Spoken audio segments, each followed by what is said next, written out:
My name is Mario Rago, and I'm going to be walking you through this install video. I'm going to keep the pace pretty fast tempo so we can get this through this video. You can always rewind and check out the clips as needed. So the first thing we're going to do is get some blue tape and a Sharpie, and pretty soon we're going to see the dimension in which we need to measure from the vehicle. You're going to go ahead and tape up all the pieces there. Then you first start your first corner at 7 3/4 and make a Sharpie mark. Next, we're going to take another dimension from the bottom of the light, that is 10 3/4 of an inch, and we're going to make another Sharpie mark. The next is going to be parallel to the fog light and flush to the bottom of the headlight, and that's 11 3/4. We're going to make another Sharpie mark. We're going to move on, and we're going to find a corner that has a big radius on it, and we're going to measure 4 7/8, and we'll make another Sharpie mark. Then we're going to go ahead and connect all the dots. We're going to use our tape measure because it will conform to the car very well. So what we're going to do is get a friend, connect the dots just like when we went to Denny's and we colored on those nice little coloring books that they gave us. The last bit of the last dot at the bottom closest to the bumper, we're just going to go ahead and make a straight line from there after we're done connecting all these dots. So we're going to move down the line, connect the dots, and if my hand was in the way, you can see I'm just drawing a line there. Next, we're going to take our metal cutoff wheel, and you want to check the wires to make sure you're not going to cut any wires behind there. And we're just going to go cut on the line. This is just a rough cut, so the dimensions I gave you are way over where we need to be, and we just need to get all this material out of the way so we can achieve our goal. Follow that all the way up, cut all the way through, all the way to the end. And the last part, closest to the bumper, because there's a lip on there, we're just going to get dikes and or tin snips and cut it by hand so we don't cut into our bumper.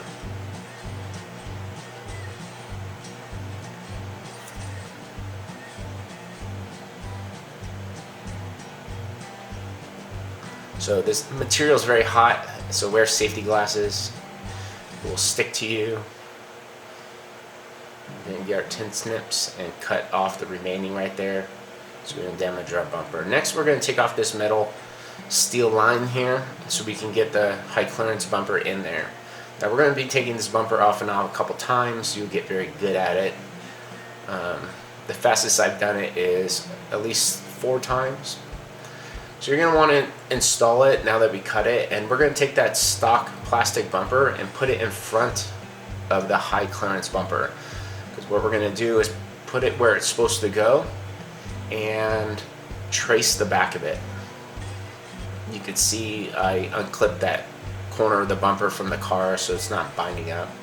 We're going to take our vice grips and we're going to vice grip that bumper as if it was bolted in. I've done this multiple times by myself, and it's totally achievable. It always comes down to you don't have the tool closest to you when you need it the most, and this is where friends come into play. So this is just a different shot, different angle, just so we can create some clarity here. So we're going to put it in place. The bumper is going to sit on top of it, and then I am going to go up and vice grip it. You want to make sure that it's in the proper spot when you vice grip it, because we are going to trace it from the back. So make sure it's touching.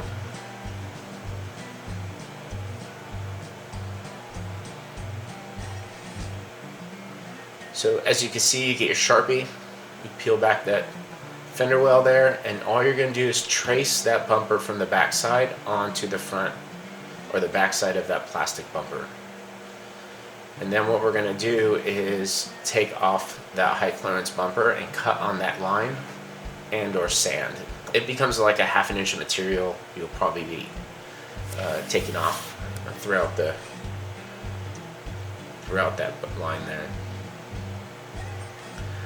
just note you want to cut from the inside out. And when you try to trace that line from cutting from the outside in, it's hard to see where you're about to cut, and we want to do a good job so it looks real nice in the end.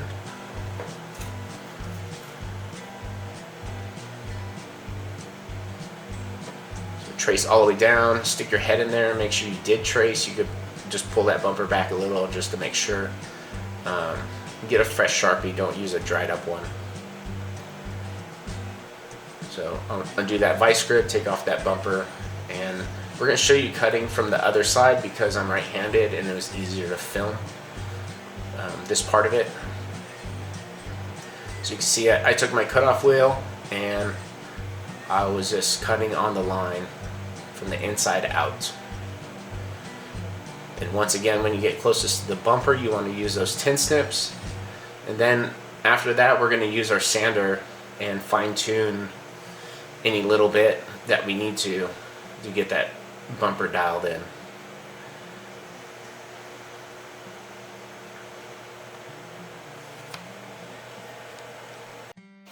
You see how that's pushed up? Mm-hmm. You ready?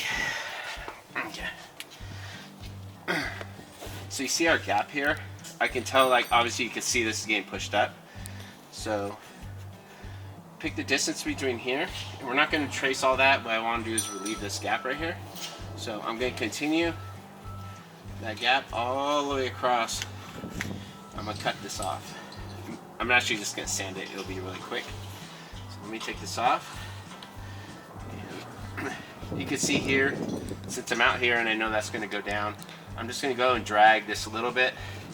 It'll just limit the amount of time that this goes on and off. Right there. And then we're really close.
So you can see that I'm good here, just a tad bit, a little bit more off here, a little bit more here. Like I said, we want 1/16 of an inch gap.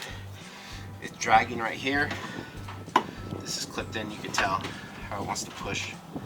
So we're gonna take this gap, and you don't want it too tight. You need that gap because the weather stripping, like I said earlier, needs a space to go.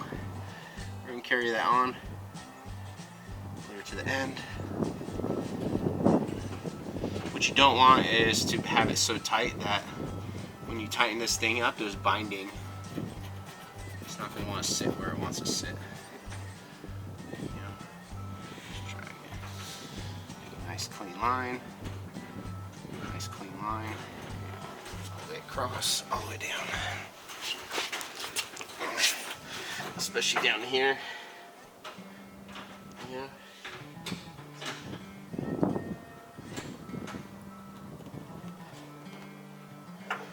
It's literally a Sharpie thickness left. And then we'll be ready for weather stripping next. Okay,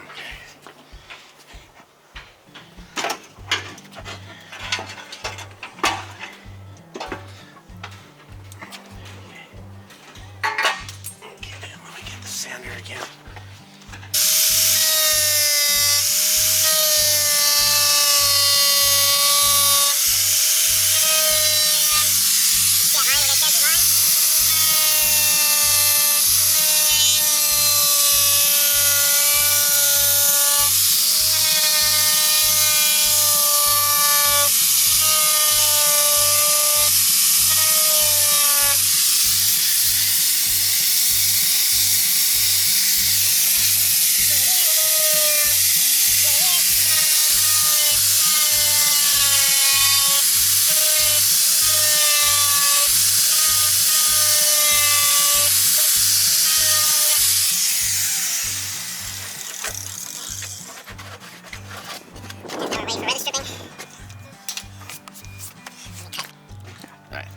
So we're going to take this and we're simply going to roll it. Don't bang it, because if you bang it, you'll spread those metal clips in there and they won't return. So what we're going to do is get in there. Okay, as you go, then we'll start pushing in the end and slowly rolling it up in that spot. So there might be stuff like this on the back, needs to get cleaned off, and this adds more thickness.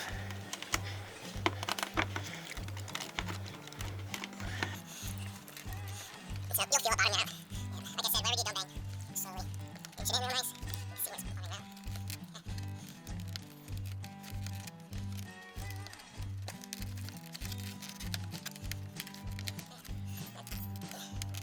It's going to take a little bit of effort to squeeze that in because they're spreading those metal clips. You can see where I have a long way to go still. Just pushing it. If your hands aren't strong enough, and once it's in, you can probably get something flat like a piece of wood and start using your body weight. See how it's not set.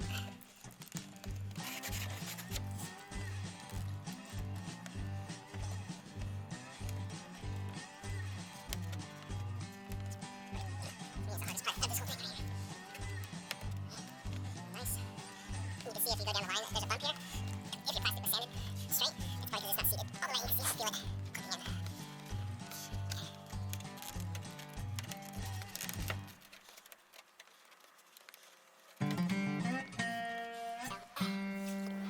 Okay, so this is your determination here, right?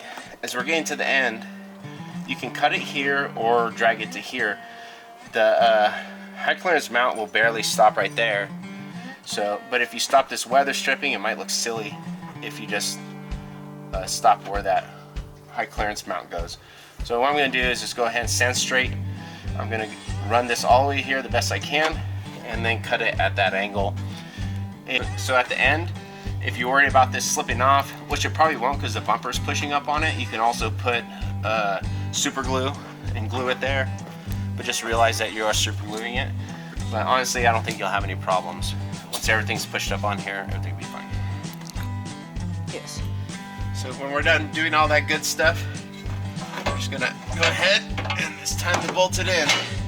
So there's two bolts down here, a bolt up here, and a bolt up in the front here. Just gonna put these in by hand.